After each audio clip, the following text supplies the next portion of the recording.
months training, can you really compete with established carpenters or tailors, yeah, who do not suffer from a bad reputation as an ex-combatant?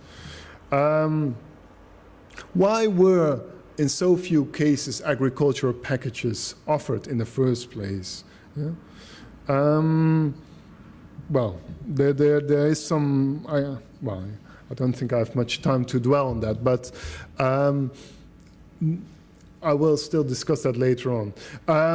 And then there was something about these reintegration packages that really disadvantaged people, ex-combatants from rural areas, because maybe they received their training, but then if they wanted to pick up that toolkit, they often, that was not provided straight after the training because of logistical problems, so they returned back to their village and then waited for the call when their toolkit was ready for collection, and so they traveled back to the urban center to pick it up, but then they found out that there was a logistical problem, the toolkit is not there, try next time, and that went on for 2 or 3 times, and then these combatants, they just forget about that toolkit, and at that point the toolkit was confiscated by corrupt officials. So there was quite some corruption going on around the DDR program.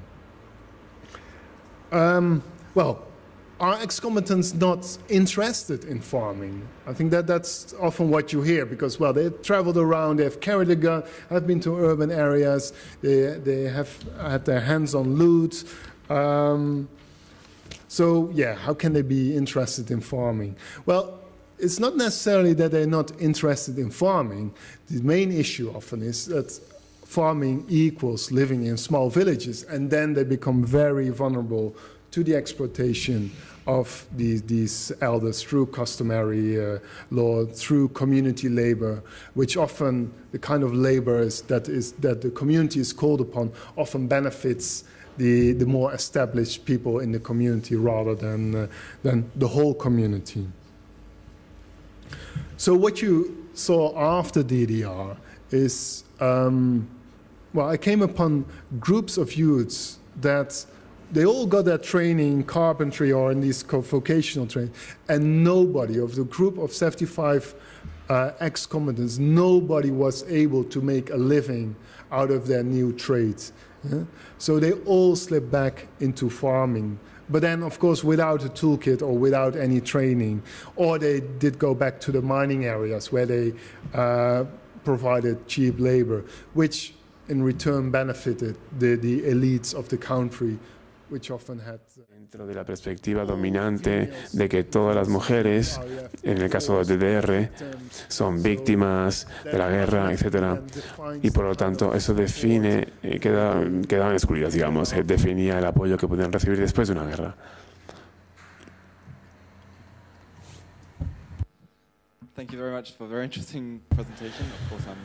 Muchísimas gracias. Muy interesante su presentación. Me preguntaba, y algo que siempre me ha sorprendido es ¿por qué cree usted que los jefes fue tan fácil para ellos volver a restaurarse en el poder en las comunidades rurales? ¿Por qué fue tan fácil volver no sé si entiende la pregunta? ¿Que fue antes de la guerra o después? No, después de la guerra. ¿Por qué fue tan fácil volver a ser jefes, a posicionarse nuevamente, instaurarse nuevamente como líderes en el control de comunidades en Sierra Leona? Lo estoy pensando, pienso por el trabajo de los rebeldes y es parte de la historia de por qué el conflicto, es parte del origen del conflicto, ¿no?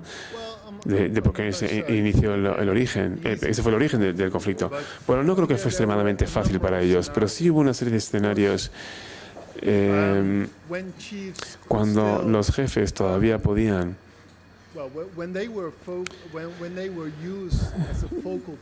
Cuando se les utilizó como centro focal para distribuir la ayuda humanitaria, eso les dio mucho poder. Ya hablé del programa de IFD desde el principio de la fase de posguerra. Eso les dio cierto poder. Y algunos de los jefes bueno, pues pudieron recuperar sus activos, volvieron a Estados Unidos, América, y volvieron, y la comunidad les veía como, bueno, pues como personas con estatus. En algunos casos también han sido, cuando intentaron volver tras la guerra y restaurar su autoridad, se vieron retados por muchos los grandes, pero el reto realmente no vino de los excombatientes de la RUF, porque perdieron la guerra y se mantenían discretamente al margen. Pero la fuerza de defensa civil, la milicia que luchaba contra la RUF, pensó que todo empezó bajo el patrocinio del jefe, pero al final estos pensaron que tras la guerra deberían de ellos también participar en cómo se iba a regir una aldea y quién estaría a cargo de una regia. Y entonces se decía, bueno, pues estos jefes, nosotros hemos defendido la guerra, por cierto, cuando usted se fue a un sitio seguro, y usted no puede venir ahora e intentar reclamar todos los privilegios que tenía antes de la guerra. Y también lo que hemos visto, por ejemplo, en Liberia, en el 2000, es que muchos de los jefes se habían marchado. De los jefes mayores pues se marcharon antes de la guerra porque no podían colaborar con las agencias de ayuda humanitaria, porque no tenían el apoyo de la comunidad. Así que muchos de los jefes más jóvenes se marcharon y creo que no fue nada fácil para muchos de ellos volver a sus aldeas. No, lo digo también porque algunos jefes tienen, bueno, un papel importante, bueno, pueden ser muy poderosos porque estamos hablando del acceso a las tierras, a las minas, el diamante. Pero una cosa que oí cuando el RUF fue a Cordoue, el distrito de Connor, o bien mataban a los jefes o se deshacían de ellos o los echaban y instalaban sus propios jefes. No me acuerdo cómo los denominaban, pero básicamente escogían a uno de otra comunidad que ya sabía dónde estaban los diamantes, o escogían a otra persona mayor que estaba más alineado con el espíritu de la aldea. Pero de alguna forma utilizaban la jerarquía existente en muchas de estas comunidades y no cambiaban realmente cómo se distribuía el poder, sino que metían sus propios jefes, instalaban sus propios jefes. Esa es una cosa que oí. No sé, me imagino que habrá otras prácticas también y seguro que usted conocerá otros casos, pero me pareció muy interesante. Y yo me hubiera imaginado que este conflicto hubiera acabado con la distribución del poder, o mejor dicho, cómo se distribuía el poder. Y cuando hice mi trabajo de campo, me di cuenta, bueno, vi que como algunos jefes también han sido muy buenos como eran muy buenos en gestionar la política.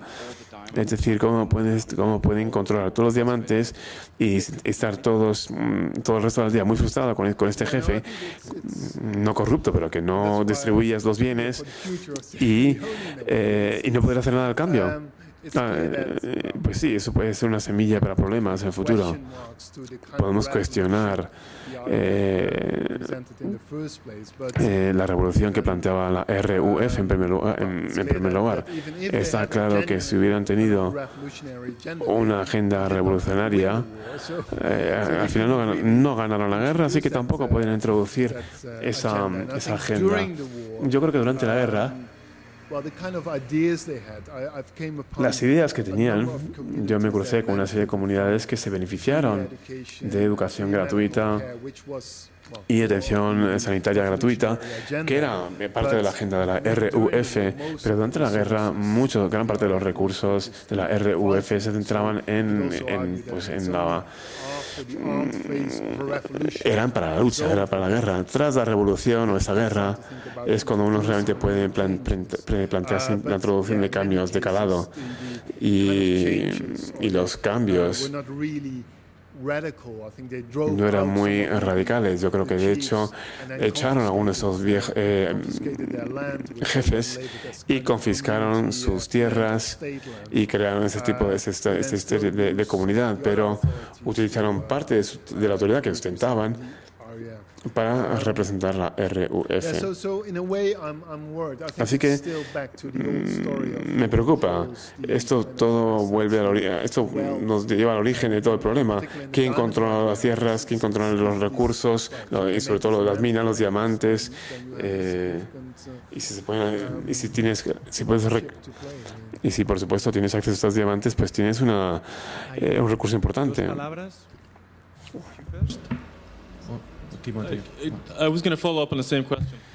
Bueno, sí, más o menos la misma pregunta, siguiendo con la misma pregunta, pero negando un poco más esa pregunta, porque este debate de la situación de los jefes, bueno, pues realmente reúne muchos de los elementos que hemos estado hablando en estas 2 jornadas, es decir, una resolución de conflicto a nivel local, un debate sobre los motivos o las causas raíces del problema, las estructuras de poder, cómo se puede fundamentar la paz, dónde, cómo se puede construir la paz en estos casos. Y este debate creo que reúne un montón de estos elementos y creo que sí podría usted abordar y hablarnos un poco de las implicaciones de la política que pueda tener este tipo de debate en lo que se refiere a, bueno, es decir, ¿qué lecciones hemos aprendido? ¿Hay lecciones para la comunidad internacional?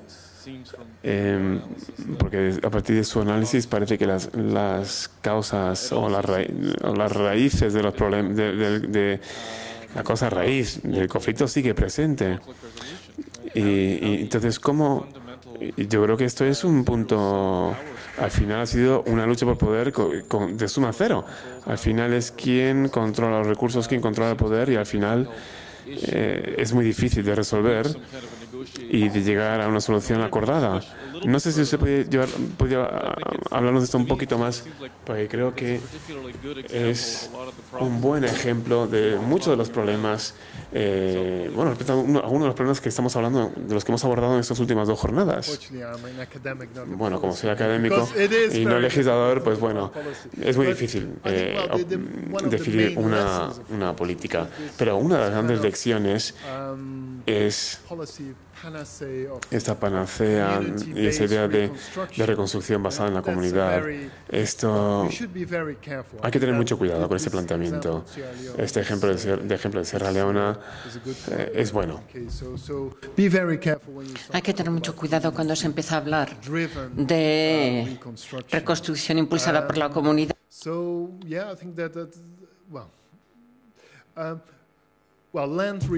Bueno, la reforma agraria de la tierra, en este caso la reforma consuetudinaria, por ejemplo, el tipo de ejemplo que se ha dado sobre Liberia.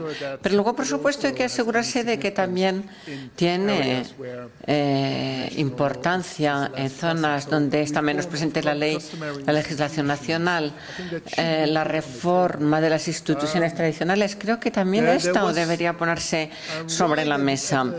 Y realmente, al final de la guerra, se hizo ese comentario en el sentido de que había que hablar de la reforma de la tierra, de la propiedad de la tierra. La gente empezaba, ¡ay, no! Se puede empezar a hablar de esto, porque a finales del siglo XIX también, las potencias coloniales también empezaron o querían empezar a hablar de la reforma del suelo, de la tierra, pero los jefes no querían. Entonces se dijo, si se hace ahora, volverá la guerra. Entonces,